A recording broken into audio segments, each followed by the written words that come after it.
Hey everyone, this is Greg Davis at Azola Academy. And each month we put on a lunch and learn. It's a monthly series that we do where we'll bring somebody that's in the academy into a lunch and learn and give them an opportunity to answer questions that people might have and kind of put them a little bit in the hot seat where they get to just discuss some of the areas of expertise that they may have in the marketing world. And so this month we invited Josh Bartlett to be a part of this. Josh has been wildly successful in the SEO space where he has done a lot of work in developing not only SEO strategies but also YouTube strategies that have generated a lot of revenue over the years in a monetization standpoint. Now, the challenge that's happening in that space right now is that for content creators where monetization is the big piece, that has been largely penalized by Google in the last several months. And that's changed the way that Josh does work. And it's also changed the perspective and the way that SEO can benefit some businesses, whereas right now it could also be hurting other businesses. And so we're going to go into that today. This is really an abridged version of the entire Lunch and Learn. So you're not going to get everything that we discussed, but I wanted to just bring in a few tidbits for you so you have an opportunity to learn a little bit more about what Josh has seen. And also, hopefully, let it be an invitation for you if you want to participate in future Lunch and Learns. Go over to azolaacademy.com, sign up, and get involved in our free community. Thank you, and I hope you enjoy.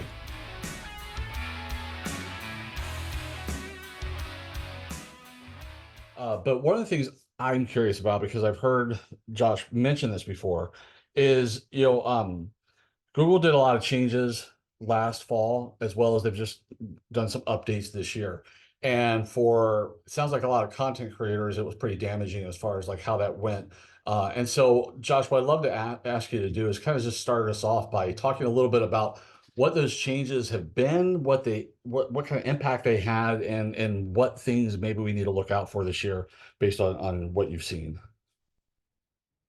Yeah, and so obviously in the SEO world, I pay a lot more attention to this kind of thing than most people do. And what's kind of interesting and what I've kind of talked about with Greg a little bit here recently as well is that despite the fact there have been some monumental changes with Google search over the past 6 months, and then the trends have certainly been changing into different directions as well for the past year or two. Um, it's kind of this weird situation where local businesses, large national businesses, businesses that sell a service or a product, e-commerce stores, really haven't seen or probably haven't even seen a lot of big changes or disruptions or even a whole lot of volatility in recent times. But content publishers, websites that primarily monetize through ad revenue and affiliate revenue, and that aren't really selling a product or service. As Greg mentioned, there's really been a seismic shift in the way Google is treating a lot of these content publishers. I've got a lot of examples. I have some pulled up, but I mean, big, what you would consider to be pretty big brand names like popular websites in the last 6 months have gone from have had 80-90% traffic losses. Smaller publishers have been handed, manual penalties for their website content. And it's just been pretty much a wild time. And really what's happening in the broader, scheme of things is that we have AI content running rampant. Anyone can use it, anyone can publish it. Google is trying to, on the one hand, manage the current normal search results that you see, the 10 blue links, which hasn't been that in a while, but the normal search results that you see with publishers that are programmatically generating 10 or 20,000 pieces of content in a week, and ranking for a bunch of stuff and filling the search results with spam.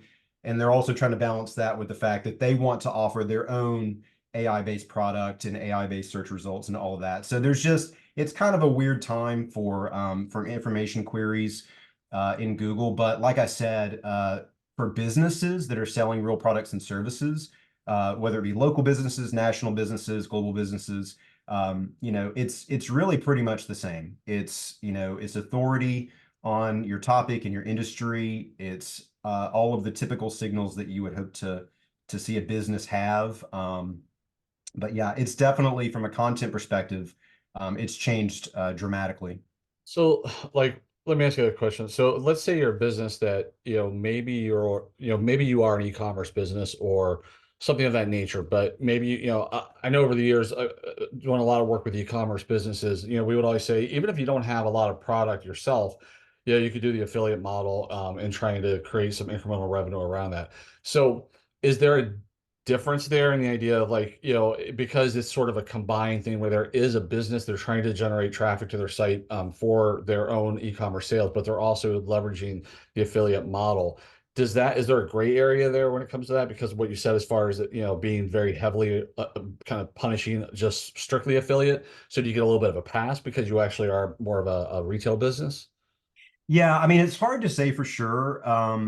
I would say this, like, if you are an e-commerce business, or okay, imagine two different websites, okay? On one, you produce a ton of content, and it could be valuable content, good content. Your primary goal is to, generate search traffic. You want to, display ads, and affiliates are your primary, ways of monetizing. And you compare that with an e-commerce store, for instance, that the primary model that they use is to sell their own products, or maybe they're selling other people's products or whatever, right? But they're not trying to monetize their site with display ads. It's this weird situation where we a lot of people think that basically Google is going after websites that are only using display ads and affiliate to monetize their sites. If you have an e-commerce store and that's what you're doing, in a weird way, I mean, it can be a benefit for you right now, to create the same piece of content. Like let's say you had an e-commerce store for shaving supplies, okay? And then you had a few blogs that talk about men's shaving and shaving supplies, okay? You could produce the same piece of content on both websites and assume like domain authority, everything's the same. The e-commerce site will get a benefit from that and will likely outrank the content site simply because they are viewed as a traditional business that's providing extra content and knowledge for their customers rather than a website that is purely trying to create that information and monetize it. I think basically what's happened is that, in the with SEO, it's search engine optimization, right? I mean, you're trying to manipulate search to get your rankings, to increase your rankings. And so, at the most basic level, you just want to make sure that you are providing the information that the user would expect to see, or the answer that they would hope to find on the page that you have. Well, as SEO has evolved, it's become way more about optimization, making sure you have keywords in, on your page 7.5 times, and you're mentioning this entity, and you have this here, and you're using people also ask, and you have all these things here. It's one of those things where it's like, in moderation, right? I mean, if it helps the user experience from a user perspective on the actual page, on the content, sure, add it in. But, the content should be providing value on its own, right? Those should always be extra elements. It shouldn't be a game to see, if you can get every single bit, every single element onto the page. One way to kind of think about it would be, get the topic you want to write about, write your article based on whatever information you think needs to be shared. And if you want to add or tweak a little bit on top of that, that's probably totally fine. But you shouldn't build it from the ground up to manipulate search. Okay, I'm going to talk a little bit about local versus national SEO stuff because, again, one of the conversations we had, we were talking about those kind of that damage, is you had mentioned that you don't feel it as much on the local side. So again, could you kind of elaborate around maybe advantages, disadvantages, challenges, or whatever when it comes to local versus national SEO? And Because the big thing with local is that it basically follows the service plus location. Okay. And Google has a very tight integration with its maps, with its business profiles, with its location-based services, and all of that stuff. And so when you talk about local SEO, usually it's someone searching, plumber in Jacksonville, Florida. Okay. Or maybe it is unclog my toilet in Jacksonville, Florida, or whatever it is, right? But it's very location-based. Google understands inherently that you don't want to see a plumber in New York City for this query, okay? You don't want to see jimbobsplumbingblog.com telling you how to unclog your toilet. You want to see a plumber in Jacksonville, Florida that can unclog your toilet. Okay. And so that relationship there is so unique to local SEO. It would never show another search result, right? And so when I say that it's pretty much the same as it's always been, it's because there's really not any way to short circuit that relationship. I mean, there's optimization you can do on your website and in the GMB and all that to make your business show up more often for these local searches. But for the healthcare consultant, I mean, yes, they may search for healthcare consultant in Jacksonville, Florida. That may happen, and there may be local service providers in Jacksonville, Florida, in which case they would probably show up. But if you're a national company and you're servicing national clients, it's way more about the topical authority and the authority that your business has within that industry. And what you're really focused on, instead of the sort of location plus service model, you're really trying to establish topical authority around that topic of, say, for instance, behavioral healthcare, behavioral consulting, whatever it is. And then you're kind of jumping up that next level in your content where that main kind of service, it is a service, right? Consulting or whatever it is going to break down into smaller, subcategories or categories where you have additional content, and then it's going to break down into supporting content even more. So it's the same in some respects. It's all about topical authority or authority in general, but it's just a different kind of landscaping tool set. Okay, I hope you found that helpful.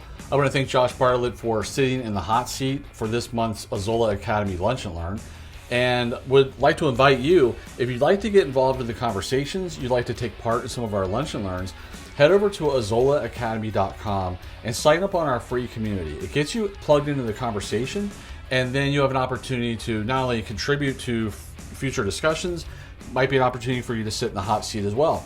That's the idea behind Azola Academy in general, is that we're trying to really bridge the trust gap between CEOs and marketers. Business leaders that don't sit in a marketing chair, they have very different perspectives as to what marketing should be doing or what it might be doing or how effective it might be. And so for marketers, the more we help each other, the more we educate one another, and the way that we kind of provide different perspectives around different things that we do as far as different marketing channels or approaches, it starts to bridge that trust gap. And that's really the idea behind everything that we're trying to do at Azola Academy. So again, please head over to azolaacademy.com, sign up to get into the community, and we'll hopefully catch you next time on our next Lunch and Learn.